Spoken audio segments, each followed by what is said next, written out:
welcome to Beware of Spoilers. I am Adam on this. What is today's date? Well, it's a Thursday. I know that for certain because there's a new episode of She-Hulk, and I don't think there's Daredevil in this episode, so, you know, I'm fine with it. I have come around on that, and it's, you know, if Daredevil doesn't show up, I don't feel like I've been cheated out of anything. Like, certain people, like this one guy at work, he cannot stand that Daredevil has not shown up yet. And it is, I mean, the longer they go on without showing Daredevil, the better this bit gets, in my opinion. So, anyway, Andor is what we're here for today. She-Hulk will either be later today or tomorrow, depending on how I feel. Bros, the romantic comedy, tomorrow night. Or tonight, actually, I'm sorry. Tonight is Bros, and then, I feel like there's more. I feel like there's something else that I needed to cover. I don't know what it was, though. Hocus Pocus 2. That's it. Last night I sent out all my requests for, shit that, what's it called? That I'm gonna watch. Where it's like, I put out the request to, Warner Brothers for the first episode of Pennyworth. Put out a request to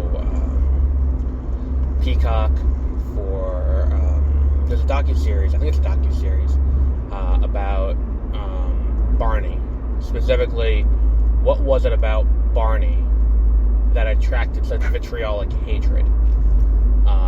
Like what caused it to be that lightning rod? And I'm like, that is a really interesting exploration that, like, I would never in a million years think to look into, but then once they said it, I'm like, that is genius, because it is something that I remember, you know, as a kid seeing Barney and being like, you know, when I was a kid, I used to, well, I'm like a really little kid, I used to watch it, and then you get to a certain age where it's like, you know, and it says in the trailer, but like, you know, you get to a certain age and it's like, to prove you're not a little kid anymore, you start making fun of Barney, and it's like, well, what was it about that show that caused that vitriolic hate? And I really want to see this, so I put out a request to get to see that early, so I can do a review of that. And then there was the request, the Disney Plus request, which of the streamers, I think Disney Plus is the one that has the most. And look, every site has their own thing on how you get the screeners. Like, usually I just contact someone directly. For what's it called? When I put out screen requests for other companies, like when I saw Naomi, when I saw what was the other one? Peacemaker. You know, Warner Brothers, typically you just email the person who does PR, and they'll put you on the list, and they'll email you a link that's watermarked to hell, so that way they know if it leaks, they know who did it. And I got the what's it called? So with that, you just email the person. It's like, hey, I do X, Y, and Z. Can I get are you guys sending out screeners? If so, can I have access so I can cover it on the show? And it's one of those things where covering something is a mutually beneficial relationship for the reviewer and the reviewee, because the reviewer is giving what amounts to basically free publicity. Because what happens is I talk about it, and, you know, like it or not, people are going to end up watching it based on the fact they now know it exists, and they may not have known it exists. Especially, I think, more so, less so here. I think on the podcast it's less, people don't know these things exist, because I feel like if you're going and listening to a podcast breakdown of Andor or She-Hulk or any number of other things, you probably already knew what that was. I think that for things like, you know, maybe Moon Knight was a little bit different, maybe the beginning of She-Hulk was a little bit different, but now as we're in episode 7 of She-Hulk and all of that, now it's kind of a known entity. I think that my other work with the Smithtown Chronicle really brings it to further attention, because a lot of people don't know. I think that the readership skews a little older than this. I think the target audience here is like 20 to 30, I think, is our key demographic on this show.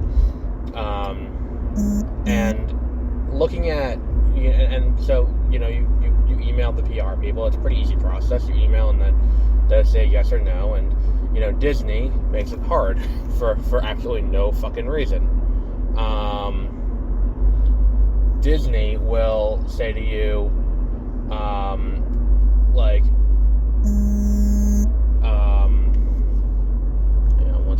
Disney, it all started back in March when I was requesting I think it was for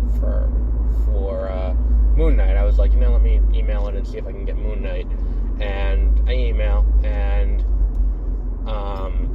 the person who I emailed gets back to me and gives me a link to a Google form. And it's like, you just have to fill out this Google form, and once you fill that out, you will get, they will decide if you get access. And I was like, all right, awesome. Easy.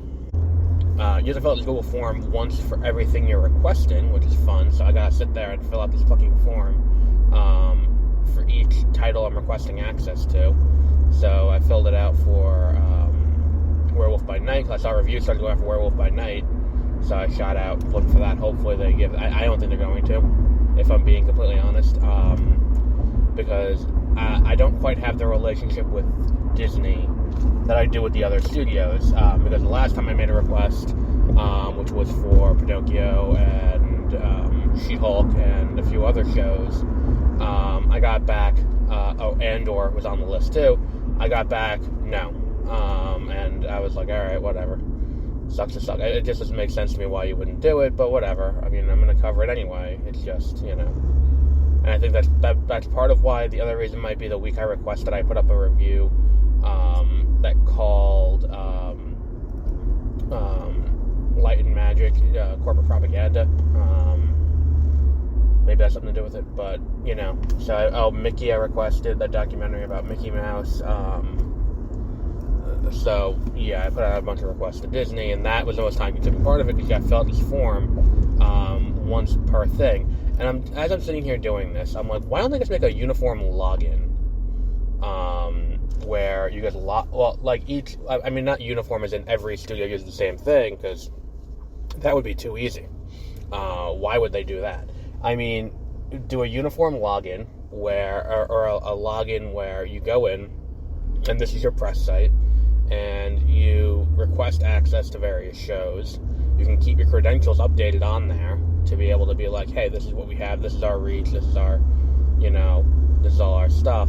Like, you do that, and then it is like, it makes it so much easier then. Just like, okay, I want X, Y, and Z. Alright, maybe we'll give it to you, maybe we won't, whatever. So, yeah, that is unfortunately not the case. So that was my night last night. So Andor, I did watch Andor last night. I'm liking the return to Coruscant. I'm liking, and maybe it's just me, maybe it's the fact that I've been a fan of these governmental drama shows since I was young, and my dad watched West Wing, and I really should go back and watch that show from beginning to end. But I'm really liking all of the government and politics stuff. And maybe it does come back to watching Star Wars and liking the prequels as a kid.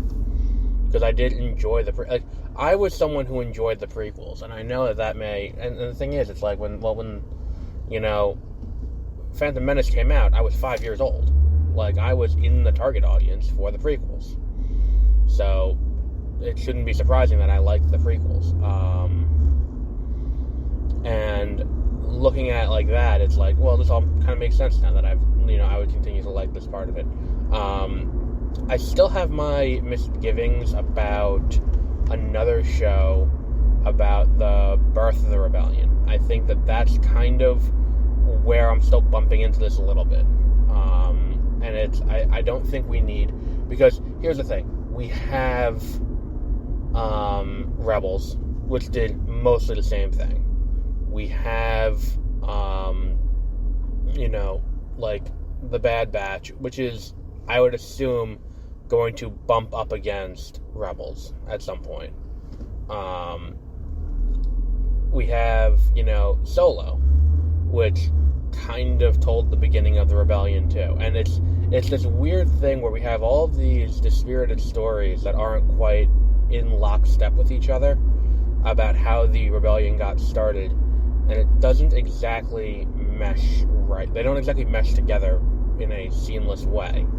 And in a world where everything is supposed to be equally canon, and I point that out because that's what Disney has said is the case now, where, they have the old tiered canon system where, there was, the movies were, gospel, and then there were the things that were like, tangentially canon, but you could ignore it if you don't want to do it.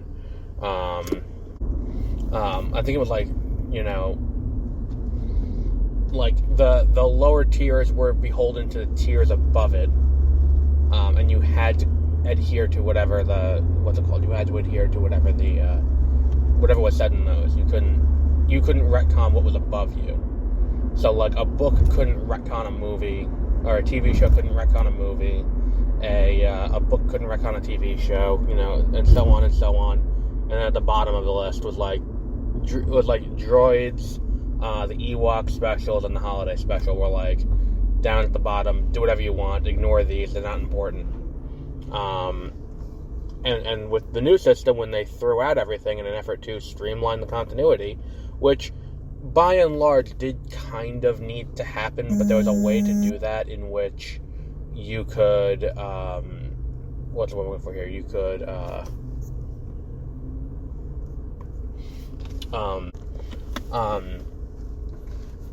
you could have done that while picking and choosing what you're going to keep canon, and not do it in a way that they did here, which is, okay, we're going to keep Thrawn canon, but to keep Thrawn canon, what we're going to do is we're going to put him in this show, and this, at that point it just kind of feels strange, and it doesn't quite mesh properly.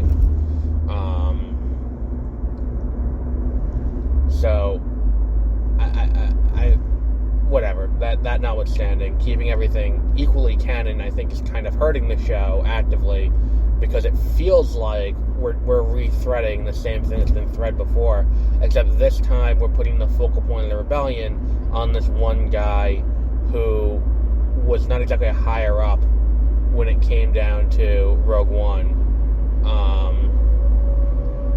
Like, it's not like he was like some bigwig with the rebellion. He was some guy. And because he was just some guy, it was kind of just like, alright, well, I guess he's dead then. Like, moving on. And look, it's great we're getting to tell this story. It's great that we're getting to expand this part of the universe. And I do really like that this feels like a more mature Star Wars show. This feels like what was promised when they announced that 1313 show or game back in the day. A more mature exploration of what Star Wars could be. And look, it still is meant for kids. It still is very much meant for all audiences, but it feels more adult.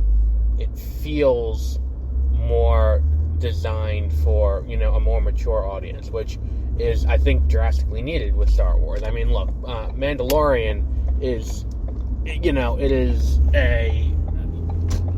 is live action, and it can get, brutal in terms of violence and all of that. But at the same time, there still is this kind of, fleshy center to it that's like, oh, and here's the little Muppet that we can play with, and he will, all of that, and, he's, everyone loves this puppet, praise the puppet.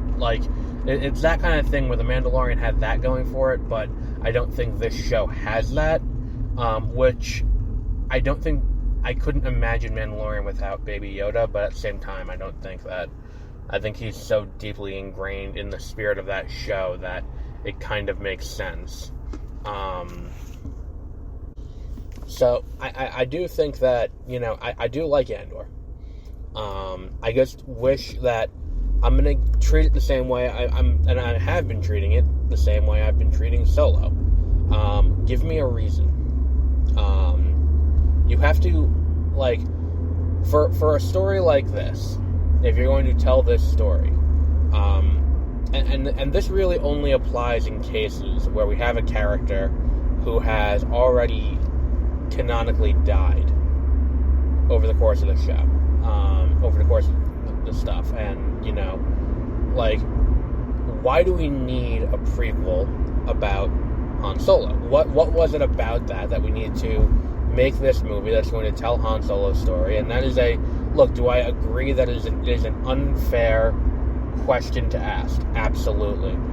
But fundamentally, it's a question that will get asked about these things. If we're doing a prequel needs to provide context for the main event story. So if your prequel doesn't do that, then your prequel doesn't have a purpose, for lack of a better phrasing, I guess. I think that there's definitely, the show is good, but just like I thought Solo was good. I liked Solo. That said, I do not think that this show is answering that question that it got posed and Solo got posed. And I think part of this comes down to this issue where they did the sequels, and the sequels did not do as well as I would have hoped. With critics, with fans, with box office, with anything like that. The fact that it fizzled out to $900 million in episode 9, I maybe it broke $1 billion, but I think that was something where it's like we're doing episode 9 of Star Wars. I think that was something where they were anticipating doing $2 billion, and for it to underperform by that magnitude, they were like that is a huge blunder for them. And I think what happened was seeing the response to what was responded well to the what's it called? What got go ahead, asshole. What was responded to well in the movies that came out before this whole revamp was stories set around the original trilogy, in the immediate proximity of the original trilogy. And then The Mandalorian came out, and that continued that trend. And here we had this issue where now we get to look at kind of broadly, well, what does this mean for Star Wars going forward? And the answer to that is, I guess, just keep making things around the original trilogy. And we already have someone cast for Cassian Andor, so let's do an origin, And the thing is, too, it's like, look, I'm all for telling this story, but I feel like 5 seasons of this show, at 12 episodes apiece, would have gotten really old, I don't need 60 episodes about Cassian Andor. I really don't. I don't think there is anyone on the planet who is like, yeah, I need that much Cassian Andor. Except maybe Diego Luna, who's getting paid the entire way down the line. And I'm like, look, because here's the thing. Fundamentally, we know where his story ends. And I hope that they don't do what they did to Han Solo in Solo, which I've said it before and I say it again, where, at the end of Solo, when he is, when he is fighting, when he does the right thing and gives up the money in favor of the rebellion, it tarnishes his character arc in A New Hope. And I know this contradicts what I said on, maybe tarnish is the wrong word, but, flies in the face of what I said on 30-minute reviews, about, going in, like, does watching something after the fact impact the original viewing? And I think it only does in this case if you watch it in chronological order, because I think the problem is, like, Han, as we see him all through the entire story of Star Wars, is in it for the money. That's what he's there for. He's not there to help the rebellion. He's not there to do the right thing for doing the right thing's sake. It is, he went on this mission because he's getting paid a fuck ton of money by the Princess of Alderaan to rescue her, and it is, it is that kind of, it is that is what they're aiming to do. And looking at it that way and being like, okay, so that's his plan. That's what he's here for. And then that moment in the movie where Luke is about to get shot down by Vader, and they're flying through, and they're on the trench run, and he flies in and blasts the TIE fighter and saves Luke. He's not doing that for money. He's doing that because it's the right thing to do. And it is this moment at the end of the movie where, he has this moral turn. And it's a moment where he becomes a rebel in kind of the same way that Finn has that moment in, in Episode 8. Where Episode 8 ends with him on the Executor, or not the Executor, whatever the fuck that Dreadnought's name was. And that whole fight, like, him fighting Phasma there is him consciously making the choice to join the rebellion instead of just being a guy who wants to live out the rest of his life. And it's the same as Solo in that moment. And I think that, like, if you go back and watch Solo and he makes that decision, it's like, oh, well, now it's not as big of a surprise that he's going to do the right thing, because we know he's going to do the right thing, even if it doesn't directly benefit him.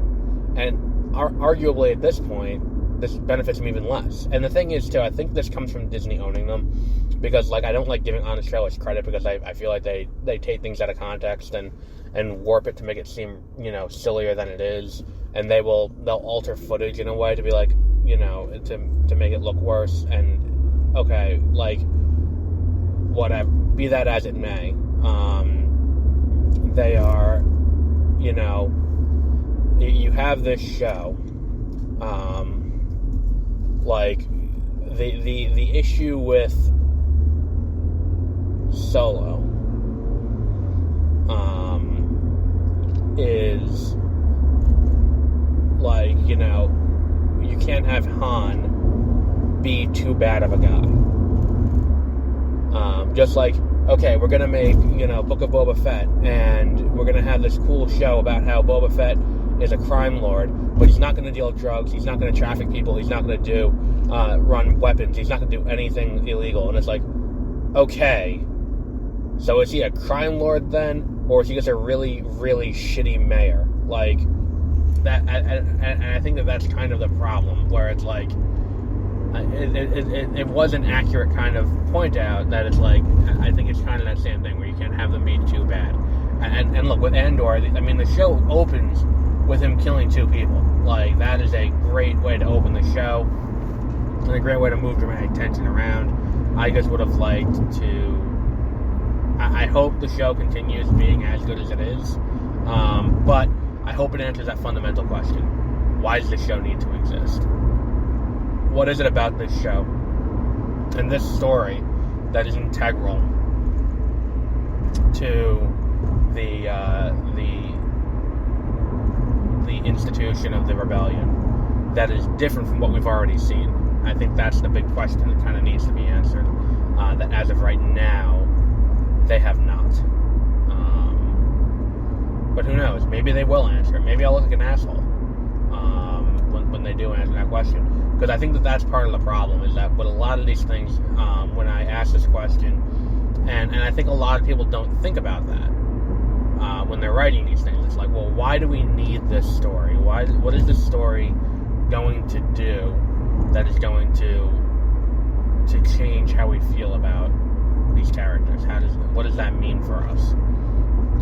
And I think that's kind of a problem, if we're being honest, where it's like, I don't think that's something that should need to be asked, and I think that fundamentally prequels have that question posed about them, not that other things don't. So yeah, I guess we'll wrap up there for today. I think we got good enough stuff in about Andor, and broadly Star Wars as a whole.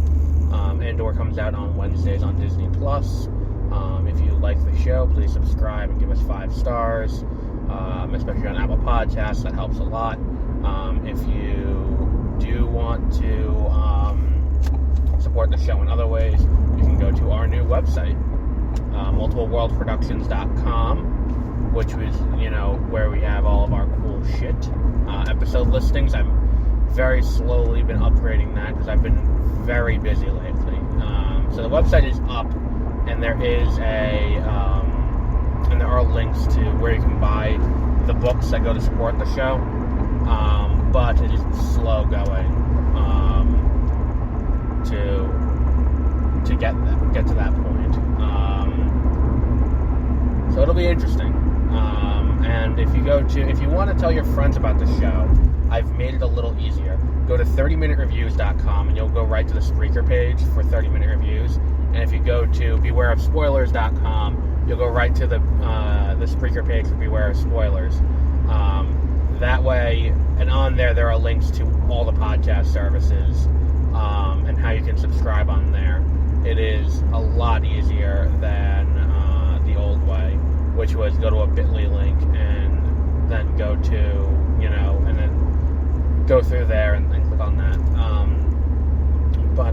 But yeah, I think I was going through the calendar. I am seeing October, we're going to have some cool shit.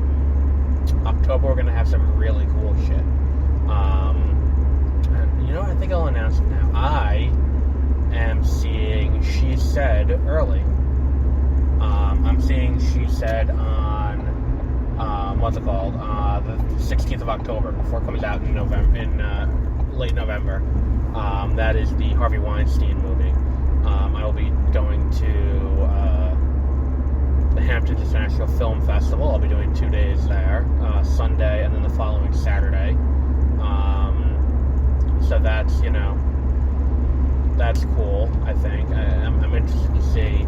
I'm doing short film. That's the thing, is that I announced the short film, Prelude Part 1, which probably going to get a name change, if I'm being totally honest. The name's probably going to get changed.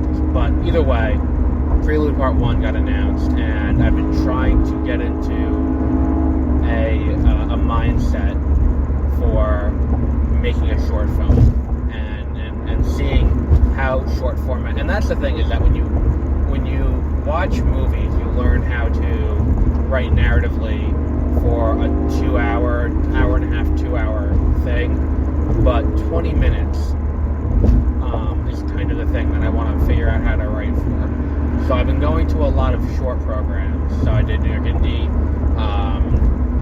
When I went to Long Island International Film Festival, I went to there was a feature and 2 shorts. When I did Stony Brook, those are both of them that I saw Stony Brook feature. I saw the Jackie Stiles story and Nazima, both sports documentaries.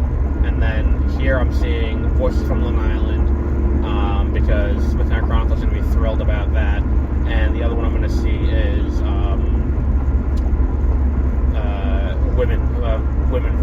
Voices of Women. I'm going to, and I think what I'm going to do is I'm going to try to line up a guest on the show too, for at least one of these. But we'll see. I can't guarantee anything, obviously.